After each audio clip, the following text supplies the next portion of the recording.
नमस्कार, मी प्रेमिला तुमचे सर्वांचे माझ्या टॉप शिलाई क्लासमध्ये खूप खूप मनापासून स्वागत. आज आपण गोलच गळ्यावर अतिशय सुंदर आणि अवघ्या 5 ते 6 मिनिटांमध्ये एकदम सुंदर अशी डिझाईन बघणार आहोत. ज्यांना कोणाला गोल गळा आवडतो, डिझाईन आवडत नाही, पण सिंपलमध्ये पण छान अशी डिझाईन हवी असते, खास व्हिडिओ आहे तुमच्यासाठी. व्हिडिओ शेवटपर्यंत बघा. चॅनलसाठी नवीन असाल तर प्लीज व्हिडिओला सबस्क्राईब करायचं विसरू नका.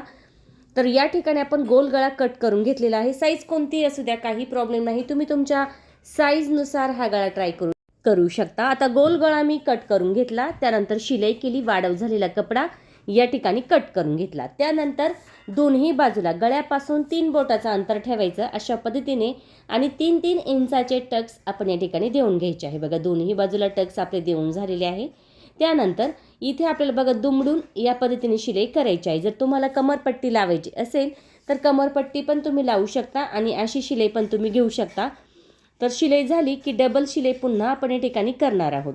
बघा, गळा आपला तयार झाला आहे, पण आता या ठिकाणी आपल्याला पायपिंग करायची आहे. आपण फक्त शिलाई केली होती आतल्या बाजूला. त्यानंतर तिरका जो कपडा आहे ना, तो साधारणतः आपण या ठिकाणी 1.25 इंचाचा लांब वरती जेवढा पाहिजे तेवढा घ्यायचा आहे. आणि इथे क्रॉसमध्ये बघा, आता इथे क्रॉसमध्ये अशा पद्धतीने हा जो कपडा आहे ना, तो जोडायचा आहे आपल्याला. पायपिंग जर करायची असेल तर ही पद्धत नक्की वापरून बघा.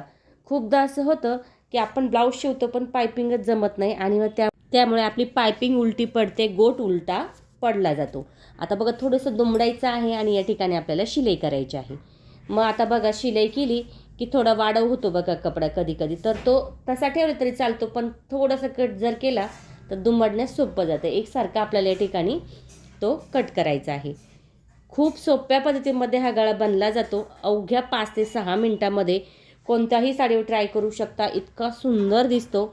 अगदी कोणत्याही कार्यक्रमासाठी पण ट्राय करू शकता तुम्ही. तर बघा, आता या ठिकाणी आपण जो कपडा होता थोडा वाढव झालेला एकसारखा, तो आपण या ठिकाणी कट करून घेतला. आता जोडताना कसा जोडायचा? खूपदा असं होतं की जोडताना आपण चुकीच्या पद्धतीने जोडतो, त्यामुळे आपली पायपिंग गोट पलटी पडते. तर जोडताना ओढायचा नाही कपडा, न खालचा न वरचा, सैलमध्येच हा जो गोट आहे तो आपल्याला करायचा आहे. बघा, आता अशा पद्धतीने खालचा कपडा व्यवस्थित चेक करायचा आहे. शिलाई खूप जास्त नाही घ्यायची, कमी कमी अंतरावरती ही शिलाई आपण या ठिकाणी घेणार आहोत. बघा, अशा पद्धतीने शिलाई आपण या ठिकाणी करून घेतलेली आहे. त्यानंतर आता आपल्याला या ठिकाणी थोडीशी तिरकी कातर द्यायची. चेक करायचे बरोबर गळा आहे की नाही, बरोबर आहे. मग तिरकी कातर द्यायची, पण तिरकी कातर देत असताना ना जवळ नाही द्यायची, शिलाईच्या अंतरावरती द्यायची आहे. आता तिरकी कातर झाली की बघायचं आहे, नॉर्मल थोडासा कपडा एकसारखा करायचा, म्हणजे पट्टीच्या बाहेर दिसू नये ना तेवढा फक्त.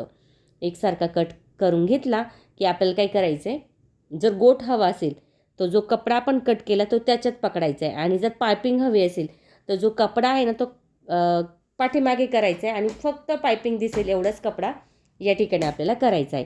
तर या ठिकाणी मी बघा गोटच घेतला आहे, तो कपडा त्यामध्ये पकडून आपण या ठिकाणी एकदम हळूवार सावकाश ही शिलाई करायची आहे.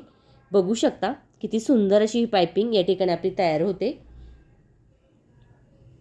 जर तुम्हाला उलट पालट करायचं असेल तर तुम्ही करू शकता, पण इथे काय झालं, कपडा पातळ असल्यामुळे उलट पालट जर केला असता तर जो आपण कट मारतो ना तो कपडा दिसतो, त्यामुळे आपण इथे अशी पायपिंग करायची. जो पातळ कपडा दिसतो ना त्याला पायपिंग शक्यतो करत चला.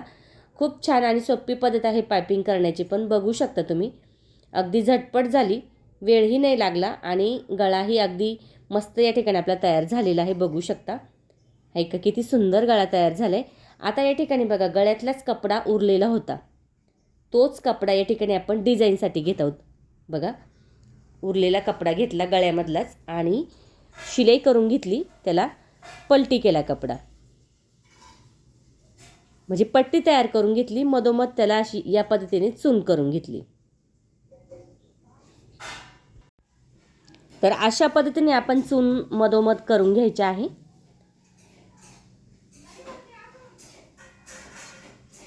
छान असं हे फूल आपलं या ठिकाणी तयार होतं. बघा, उरलेला कपडा पण आपला वाया जात नाही आणि सुंदर असं हे फूल आपल्या या ठिकाणी तयार झाले. आता काय करायचं आहे, फक्त गळ्याचं मध्य करायचं आहे. अशा पद्धतीने गळ्याचा मध्य करायचं आहे आणि बरोबर मध्यावरती आपण हे जे फूल तयार केलेलं आहे ते ठेवायचं आहे. बघा किती सुंदर दिसतोय गळा. कडेनी तुम्ही लेस पण लावू शकता, तुम्हाला जर आवडत असेल तर कडेनी तुम्ही लेस लावू शकता किंवा असाही तुम्ही प्लेन ठेवू शकता. तर आपण इथे लेस नाही लावणार, कारण आपण फक्त प्लेन ठेवणार आहोत आणि मधोमध आपण जे सेंटर दिलं आहे ना तिथे मणी लावणार आहोत. अशा पद्धतीने सेंटर बघायचे बरोबर आहे की नाही आणि मग तिथे टाचन पिन लावून घ्यायची आणि बरोबर तिथे आपण शिलाई करायची आहे. बघू शकता किती सुंदर असा हा गळा तयार झाला आहे. गोल गळ्यावरती पण तुम्ही हव्या त्या डिझाईन करू शकता, सुंदर दिसतो खूप. आता या ठिकाणी आपण शिलाई करून घ्यायची आहे. तर अशा पद्धतीने अवघ्या 5 ते 6 मिनटामध्ये तुमचा सुंदर असा हा जो गोल गळ्याचा डिझाईन आहे ना तो तयार होतो. वेळही नाही लागत, दिसायलाही छान आहे. तुम्ही नक्की ट्राय करा. एखाद्याला सिंपल ब्लाऊज सिंपलमध्ये लागत असेल तर नक्कीच ही डिझाईन ट्राय करा, त्यांना खूप आवडेल. एकदम मस्त असा हा गळा दिसतो. आता मधोमध आपण इथे मणी लावणार आहोत. जर तुम्हाला मणी नसेल लावायचे तर खाली लटकन टाईप पण तुम्ही सोडू शकता. तर इथे 3 मोठे मणी मी लावून घेतले म्हणजे छान दिसेल. असेही तुम्ही लावू शकता किंवा खालीही तुम्ही मणी सोडू शकता. झटपट मस्त असा हा गोल गळ्याचा डिझाईनचा ब्लाऊज आपला तयार झालेला आहे. नक्की ट्राय करा. कमेंट करून मला नक्की सांगा तुम्हाला व्हिडिओ कसा वाटला. आवडला तर लाईक करा, शेअर करा, सबस्क्राईब करायचं विसरू नका. तुमच्यासाठी मी अशाच नवनवीन छान छान व्हिडिओ घेऊन येण्याचा नक्की प्रयत्न करीन. त्यासाठी बेल आयकॉनलाही क्लिक करा. व्हिडिओ बघत चला आणि ट्राय पण करत चला. सुंदर छान असा गोल गळ्याचा जो डिझाईन आहे तो तयार झालेला आहे.